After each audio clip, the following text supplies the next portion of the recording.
Only on my deathbed did I realize that the son I had raised with my own hands, who was both sick and obsessive, was actually the illegitimate child of the other woman. 1. Ezra Shao and I have weathered 50 years of storms together.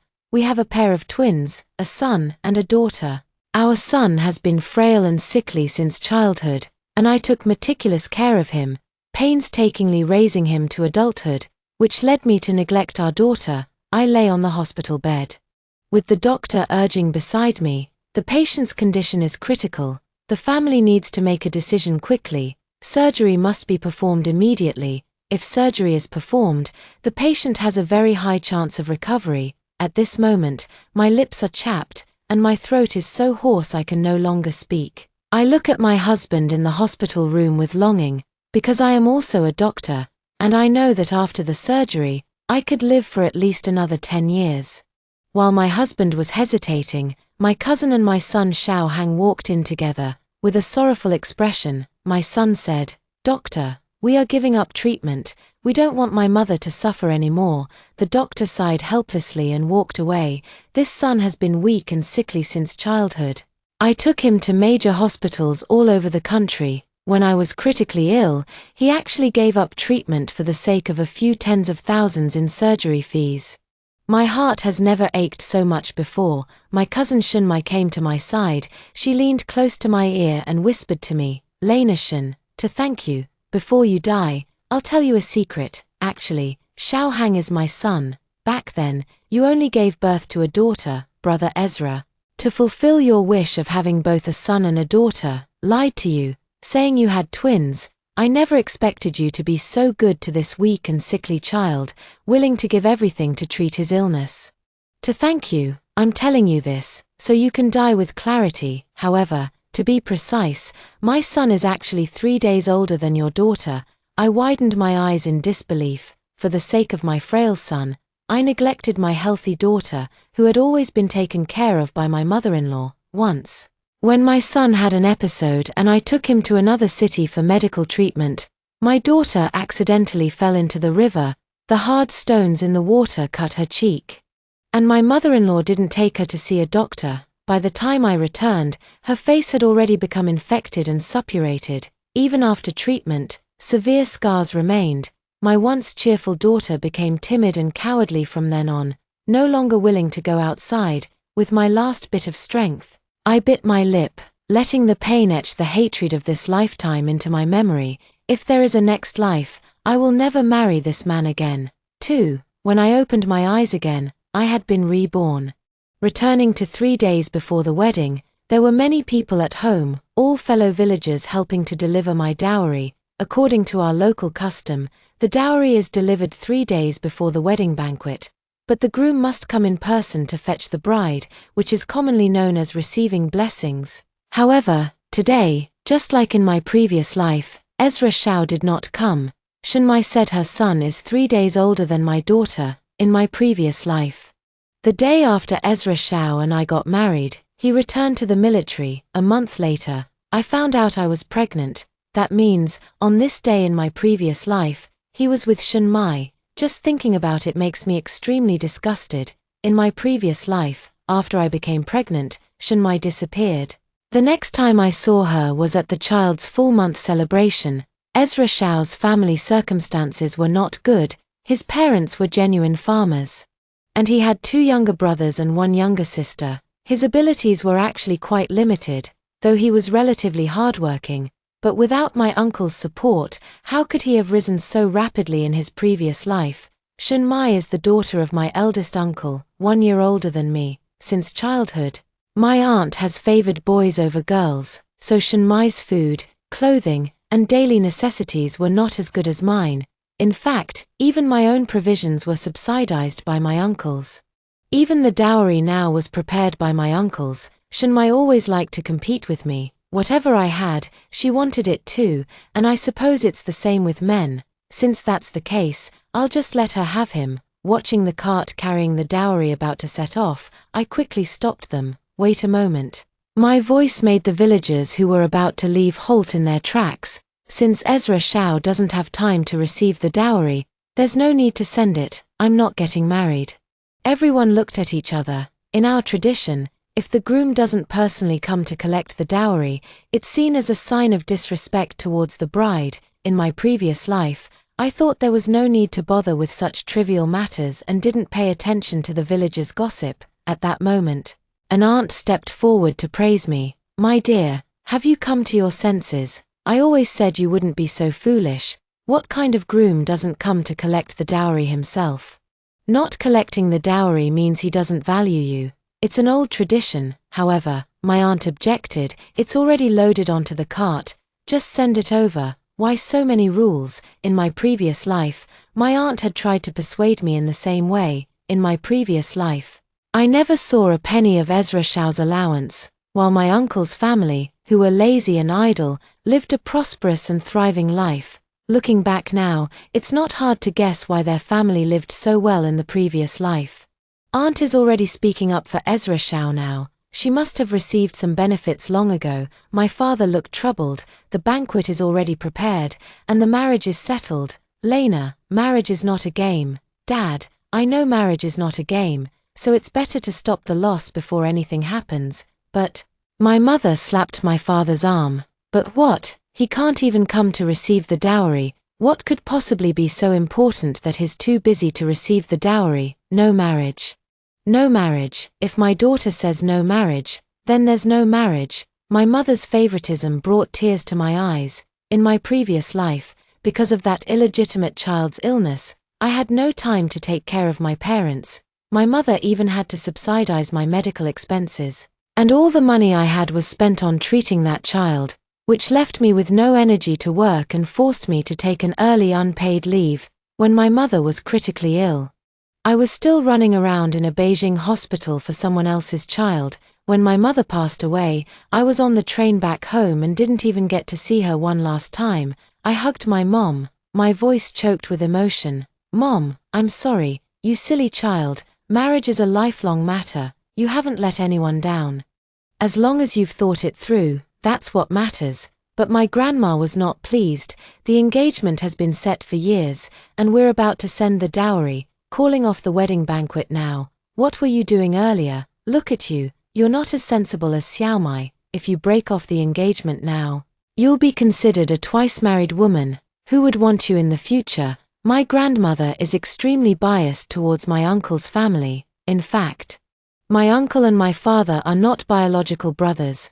My uncle is the posthumous child my grandmother brought with her when she remarried. In my previous life, my mother's early death was closely related to her. She made my mother do all the work, tormented her every day, and wouldn't allow the family to separate.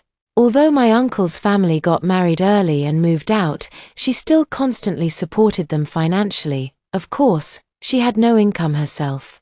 The money she gave came from what my father and my second uncle handed over to her. My grandmother raised all three of my uncle's children, while she hardly even glanced at my brother and me. Grandpa tapped his tobacco pipe and said to Grandma, "Don't meddle in other people's business. Lena's affairs are for her parents to decide. We have no right to interfere." Grandma suddenly flared up. "As long as we haven't divided the family, I have the right to interfere. Go deliver the dowry now. Go, go. Hurry up and go, then let's divide the family." This was the first time in my 2 lifetimes that I saw my mother talk back to my grandmother. My grandmother was stunned for a moment, then picked up a willow branch to hit my mother. "You wretched woman, how dare you talk back?" I snatched the willow branch and threw it on the ground. My grandmother stepped forward to hit me, but I ignored her and hid behind my grandfather. I said to my grandfather, "Grandpa, I just don't understand why Grandma always favors Uncle. All my cousins were raised by Grandma, and the money my dad and second uncle earned was taken by her to support Uncle. Since they were young, my dad and second uncle have always had to give in to their older brother. In which family do younger brothers yield to the older one? Grandpa, is this what they call love me, love my dog?" My grandfather used to teach in the village. The phrase "love me, love my dog" might be hard for many rural people to understand, but my grandfather definitely understood it. Grandpa's expression changed instantly. "I know, this is a thorn in Grandpa's heart. In my previous life, I heard Grandpa and Grandma arguing. Grandma called Grandpa a good-for-nothing who couldn't provide her with a good life. Grandpa told Grandma to go find her dead ex-husband. No matter how capable he was long gone. Grandpa has always been dissatisfied with Grandma's favoritism. He has long wanted to divide the family assets and is also angry that his own son's hard-earned money is being used to support someone else's son. But when Grandma resorted to crying, making a scene, and even threatening suicide, Grandpa, being an educated man who valued his reputation, didn't want the whole village to know about their troubles, so he kept enduring it. Grandma is a typical rural woman. She simply couldn't understand what I was saying. Lainashan, you little brat. So what if I favor your eldest uncle? He's handsome, smart, and filial, unlike your dad and your second uncle, who are just like your grandpa. All they know how to do is work like fools all day long. This grandmother really has no sense. She even added fuel to the fire between me and Grandpa. She's clearly saying that my grandfather is not as good as her ex-husband. Enough, since you think the eldest is so great, let's divide the family property. After the division, you can go live with the eldest. Grandma was dumbfounded, never expecting Grandpa to say such a thing. Isn't this for Lena's own good? If she breaks off the engagement, it'll count as a second marriage. Who would want her then? If this counts as a second marriage, then what does that make you? Does that mean the eldest was born out of wedlock? Grandpa didn't spare Grandma any face. Because Grandma indeed hadn't married Uncle's father, Grandpa directly tore down her facade, for so many years. This was the first time Grandma had been publicly reminded by Grandpa in front of so many people that she was a second marriage. Unable to save face, she started wiping her tears. 3. Just as I was about to add fuel to the fire, Ezra Shao's parents rushed into the courtyard. I don't know who tipped them off. Aunt Shao hurriedly stepped forward and grabbed my hand.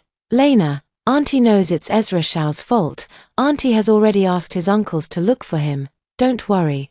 Ezra is just too willful. That brat, I absolutely won't let him off the hook. For something as important as marriage, you mustn't act on impulse. I smiled at Shao's mother, my mind filled with scenes from my past life of her scolding and hitting my daughter. Aunt Shao, since Ezra Shao doesn't want to get married, don't force him. I suddenly remembered something I had almost forgotten.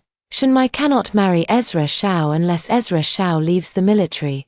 Because Shunmai's grandfather was originally a spy, back then her grandmother took her mother and lived in the countryside, so they weren't too heavily implicated. Later, they publicly severed ties in the newspaper, which saved their lives, but Shunmai's political background check definitely wouldn't pass. No wonder they were sneaking around their whole lives in my previous life. I was just their shield. At that moment, I saw a familiar face in the crowd, Qian Fu, in my previous life. After I got engaged, he married Liu Saixia, the daughter of the village chief from the neighboring village. He was forced into this marriage by Liu Saixia, who used her father's position as village chief to pressure him. Because Qian Fu's family had been landlords in the past, they were heavily ostracized in the village. If he didn't marry Liu Saixia, his younger siblings wouldn't be able to attend school.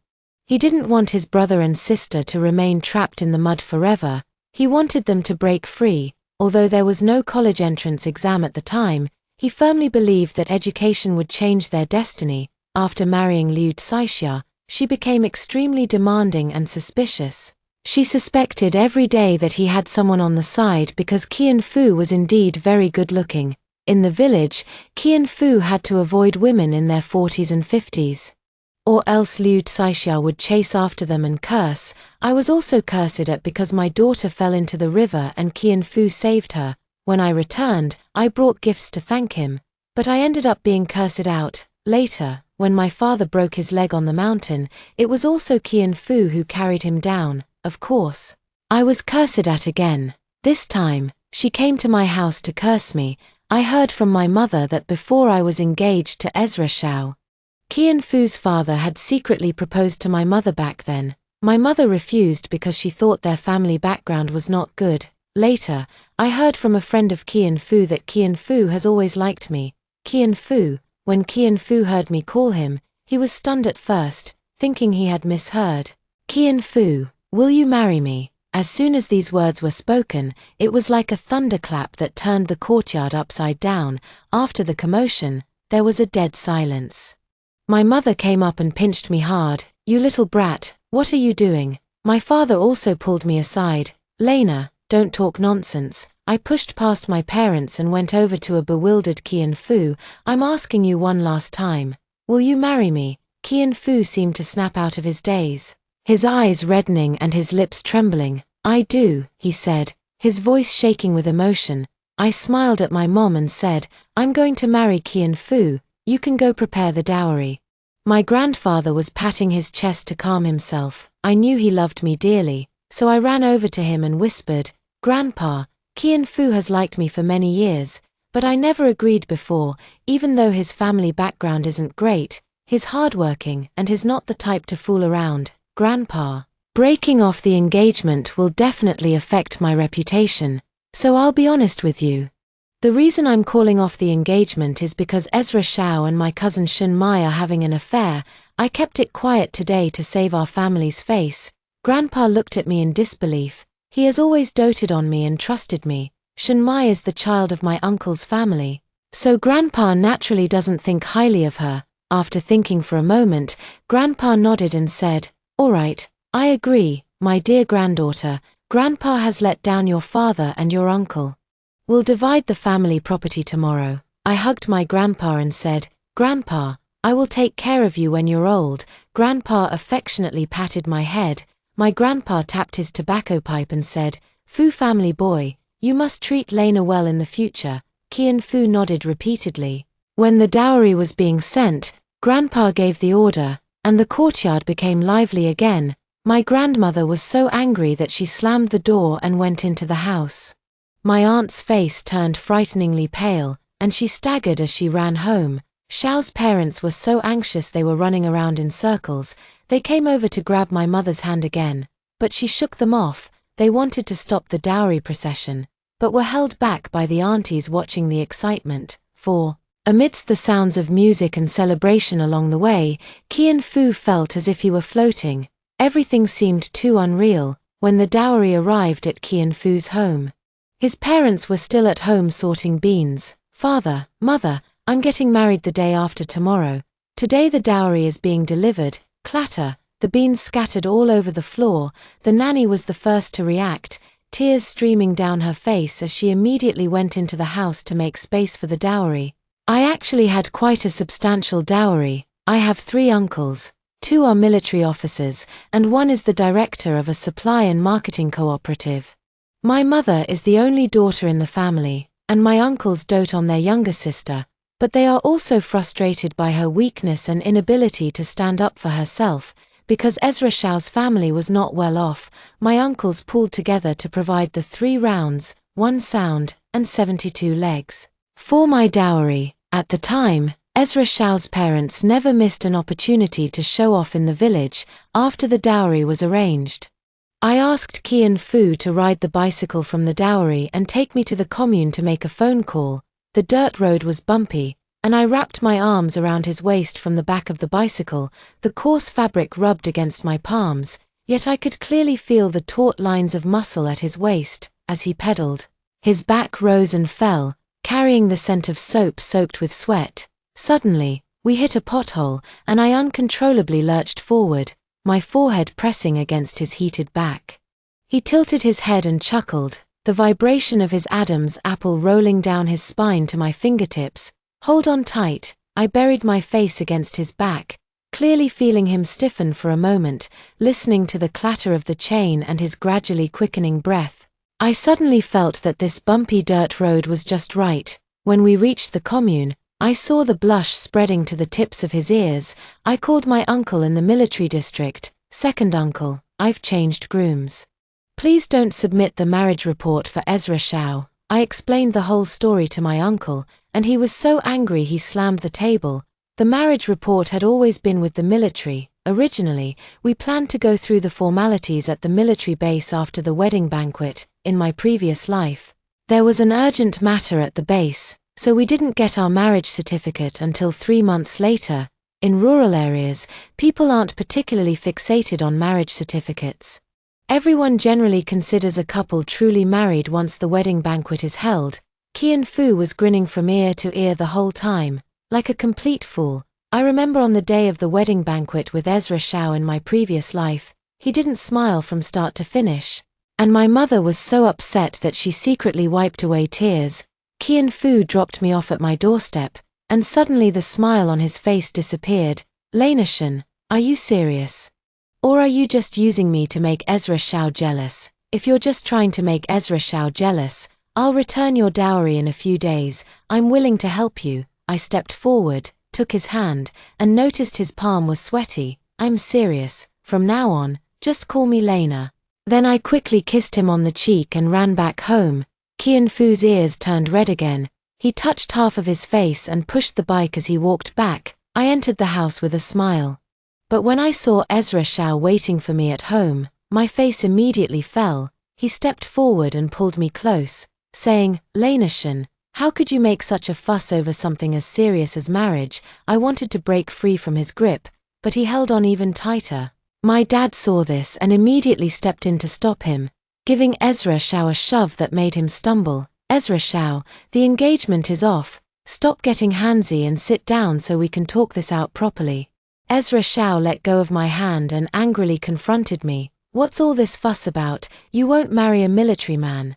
Do you actually want to marry some country bumpkin instead? That's right, I'd rather marry a country bumpkin. My father couldn't help but frown. Ezra Shao, after all these years, I never expected you to be this kind of person. You didn't come to collect the dowry, and you still have the nerve to question my daughter.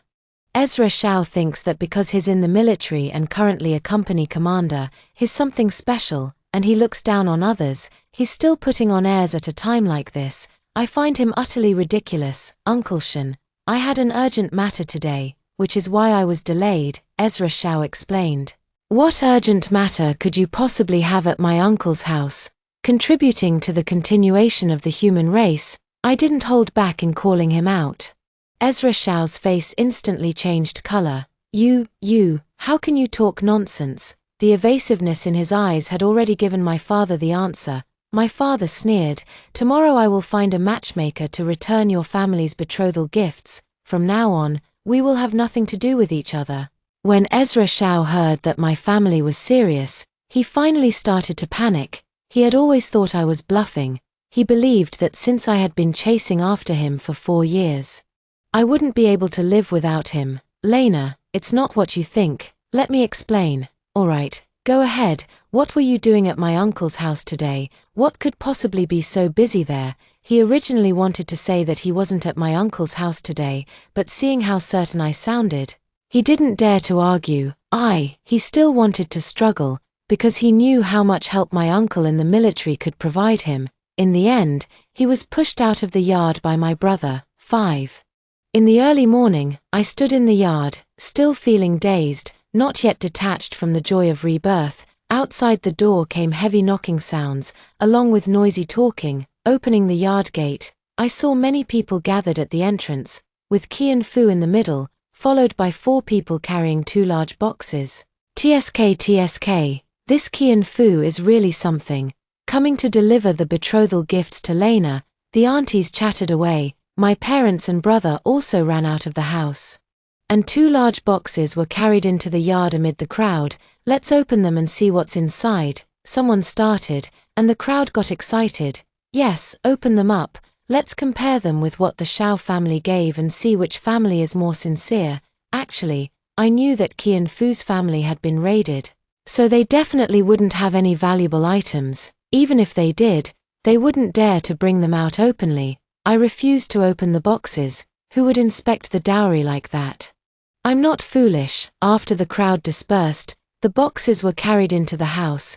Qian Fu handed me the keys to the boxes, and I put them away. I could see the disappointment in his eyes. I quietly explained to him that we couldn't open the boxes today because my family was going to divide the household property, and opening them would make people envious. I saw a glimmer in his eyes. After seeing Qian Fu off, Grandpa indeed gave the order, telling my second uncle to summon the village chief.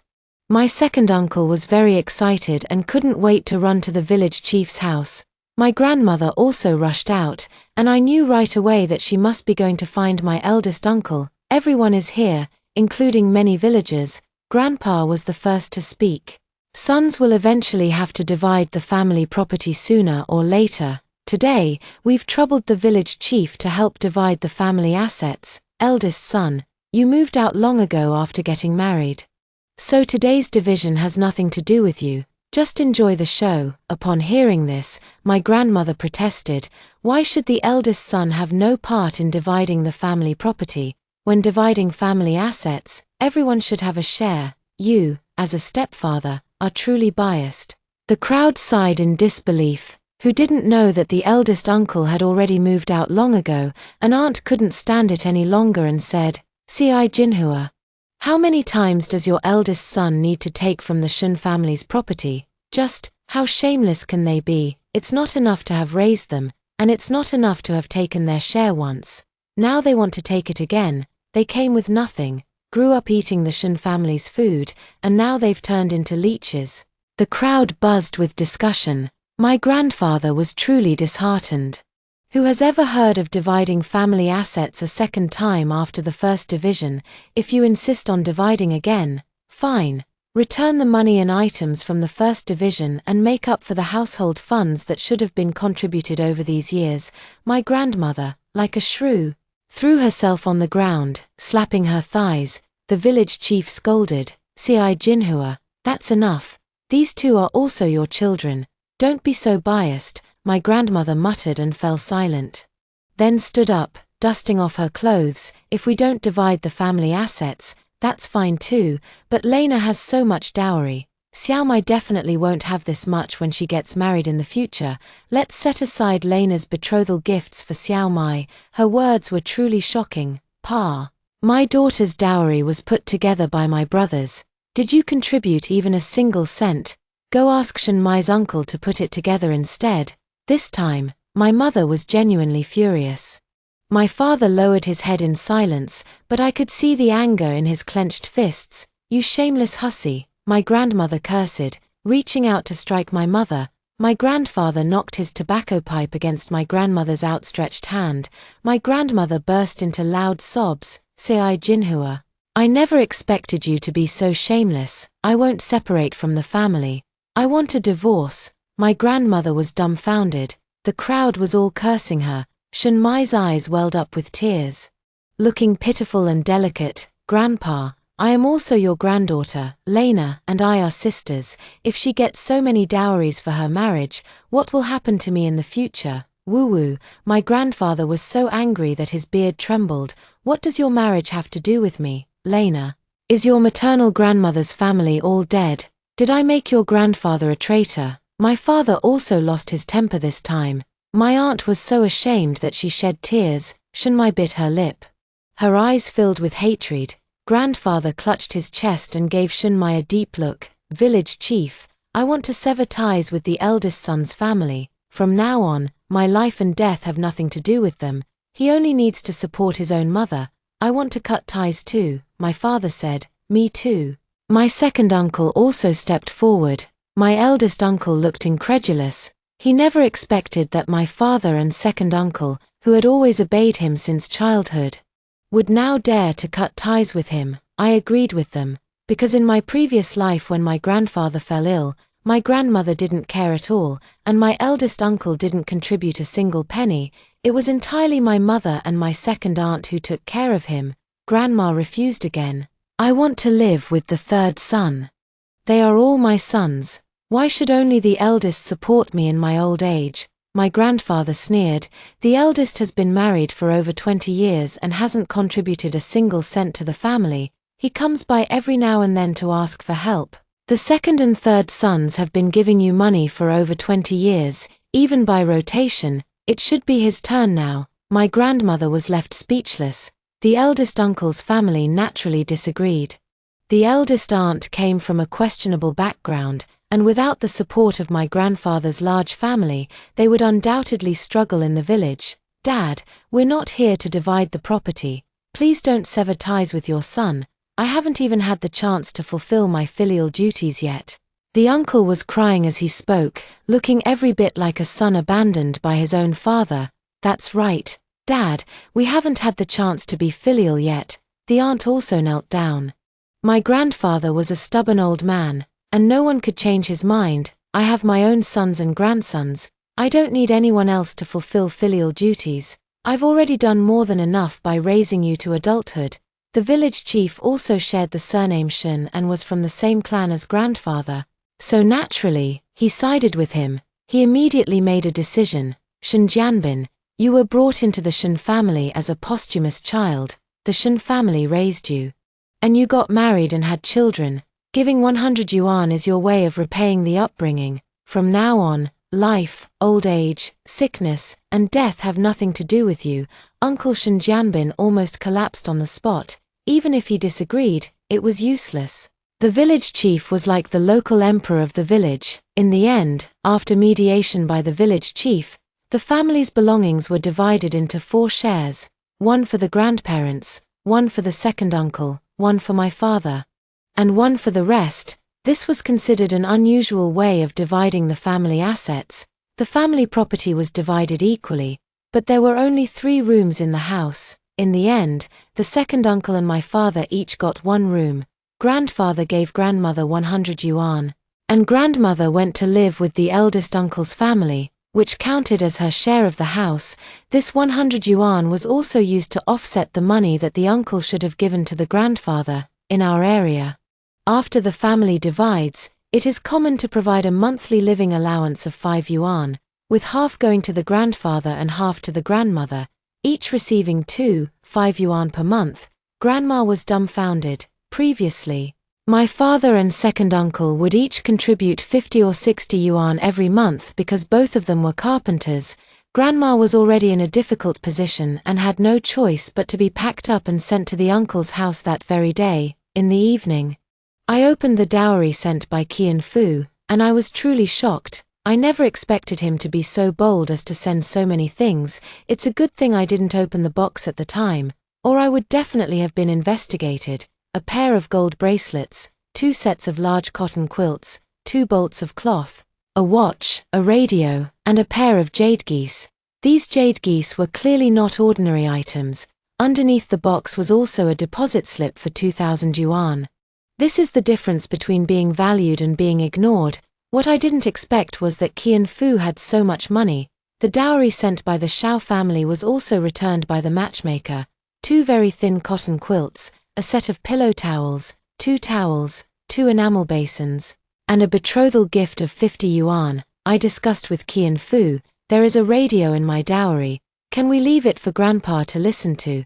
Qian Fu had no objections. In my previous life, I wanted to give the radio from my dowry to Grandpa, but Ezra Shao disagreed. However, the radio somehow went missing, and I searched for a long time but couldn't find it. When I handed the radio to Grandpa, he refused to take it, saying, "How can I accept your betrothal gift? Take it back, I have 2. What's the use of having so many? Electrical appliances will break if left unused for too long."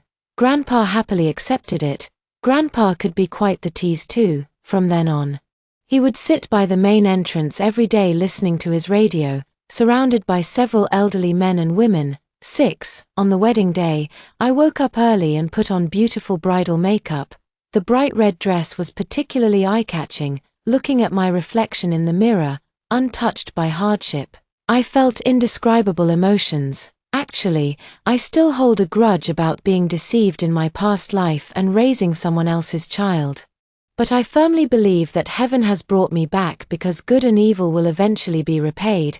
I can't waste my time on seeking revenge. Everything is in the hands of fate. I must be filial to my parents and live well. I got on the bicycle, and Qian Fu rode around the village, followed by a group of running children. When we arrived at the Fu family's doorstep, I saw Ezra Shao, wearing a wrinkled military uniform, disheveled and unkempt. He wanted to step forward, but Shun Mai pulled him back from behind. I changed my clothes and went with him to the courtyard to toast the guests. I didn't see the Shao family, but Shun Mai was still there. I quietly said to Shun Mai, "I wish you and Ezra Shao a happy union for 100 years, but you will never be able to step into the limelight.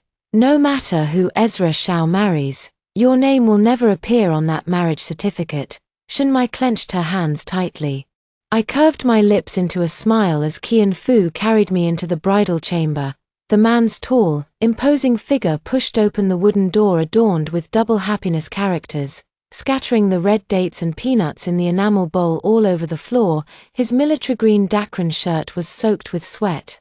But he held me steadily. "Mind your head," he said, his chin brushing against the top of my hair as he bent down, his stubble tickling me. Waves of laughter rose from the main hall. And my second aunt's voice rang out, "Time to tease the newlyweds." I tightened my grip on the fabric of his shoulder.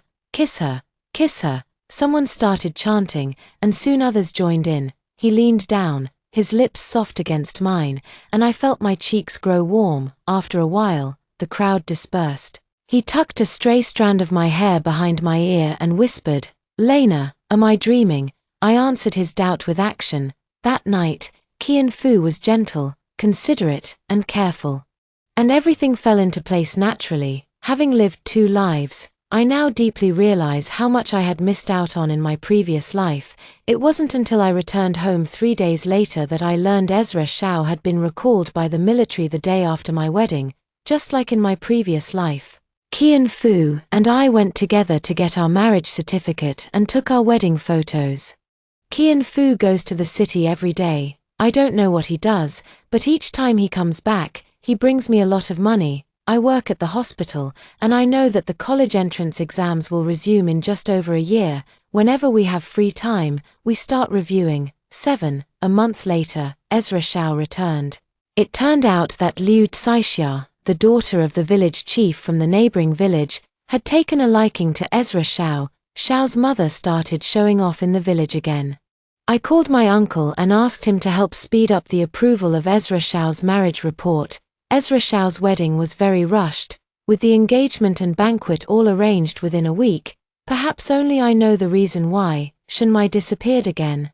She must have been hidden away by Ezra Shao to rest during her pregnancy. 3 months later, I became pregnant, and Qian Fu took great care of me, personally cooking nutritious meals for me every day. In my previous life, when I was pregnant, I still had to serve Ezra Shao's entire family. Back then, Ezra Shao probably gave all his money to Shenmai. Even while pregnant, I never spent a single penny of his. Ezra Shao returned to the village frequently, coming back several times a month, because Liu Tsaixia called the military unit every day. But this time, Ezra Shao couldn't pass off fish eyes as pearls, because Liu Tsaixia never got pregnant. I secretly wrote a letter to the village chief next door, telling him that his good son-in-law had a woman on the side. The village chief was half convinced and half doubtful. He began to investigate secretly and discovered Shenmai's existence. To my surprise, they didn't confront Ezra Shao but instead acted as if nothing had happened. Liu Tsaixia, on the other hand, stopped pestering Ezra Shao. "I really can't figure this out. I am a brain surgeon." And during a gynecological checkup, I saw Liu Tsaixia going to the hospital's gynecology department for an examination. A colleague helped me look at her medical records, and it turned out she had undergone an abortion, which led to infertility. Sitting in the office, lightly tapping my fingers, I seemed to understand why they tolerated Shenmai having a child. When I was 8 months pregnant, a huge scandal shook the entire village. Liu Tsaixia found Shenmai, who lived near the military base. Shenmai's child had just turned 1 month old. Liu Tsaixia took the child and went to the military base to seek an explanation from the leadership. In the end, Ezra Shao was disciplined, discharged from the military ahead of schedule, and not assigned a job because the military knew he had engaged in improper relationships with women, and the other party was the descendant of a major spy. Ezra Shao returned to the village, and Shenmai also came back, holding the child in her arms. Shenmai took the child back to her parents' home. Since Grandma moved to Uncle's house, she has been living in Shenmai's room. Although Aunt favors sons over daughters, when it comes to choosing between her mother-in-law and her own daughter, she would definitely side with her own daughter. Besides, Grandma could no longer provide continuous financial support as she used to. What can 5 yuan a month even do? The aunt enclosed the pigsty with adobe bricks and moved Grandma in there. While her filial eldest son did nothing to care for her, the aunt would occasionally give her some leftover food when she remembered, but most of the time Grandma went hungry. Once, Grandma sneaked back home and saw Grandpa wearing the new clothes I had just bought for him, lying in a rocking chair and listening to the radio. She turned green with envy. She confronted my father and second uncle, asking why they, as her own sons, neglected their own mother. My second uncle was very calm. "Mom, you should understand how you treated us in the past. I had to go up the mountain to gather firewood when I was only 6 years old, and when I came back, I still had to wash clothes for my 11-year-old brother." My grandmother cried. She regretted it, but while my uncle could tolerate it, my aunt couldn't. In the end, my grandmother was driven out by my mom and my second aunt. Ezra Shao was kept under strict control by Liu Cixia, so he had no chance to get close to Shenmai. Ezra Shao didn't have any money to give her now either. After staying at home for half a year, Shenmai was driven out by her cousin's wife. She had nowhere else to go, so she knelt outside Ezra Shao's house, holding her child. Surprisingly, Liu Cixia accepted her and let her move into the Shao family. However, the child was sickly and weak. Even when the child fell ill, Liu Cixia wouldn't allow them to go to the hospital, saying, "It won't die, it's far from the heart. Who goes to the hospital every day? It'll get better when it's a bit older." Ezra Shao didn't dare argue. Liu Cixia had 4 older brothers who had beaten him up once, and he never dared to challenge her again. Ezra Shao resumed his days of earning work points. At that time, one still needed an introduction letter to go anywhere. In his previous life, Ezra Shao had used his military connections to repeatedly obtain introduction letters for Shenmai, allowing her to follow him as an army dependent. In this life, Shenmai couldn't go anywhere because the village chief simply ignored her. She had no choice but to live with the Shao family, struggling to survive under Liu Cixia's watchful eye. Liu Cixia beating her was a common occurrence. She would even hit the child when she was angry. Eventually, Shenmai developed murderous intent and put rat poison in Liu Cixia's food. Liu Cixia died. Shenmai was arrested. Ezra Shao had one of his legs broken by the Liu brothers, and Shen Hang ended up like a beggar, scavenging for food everywhere, sometimes even lying on the ground convulsing for a while.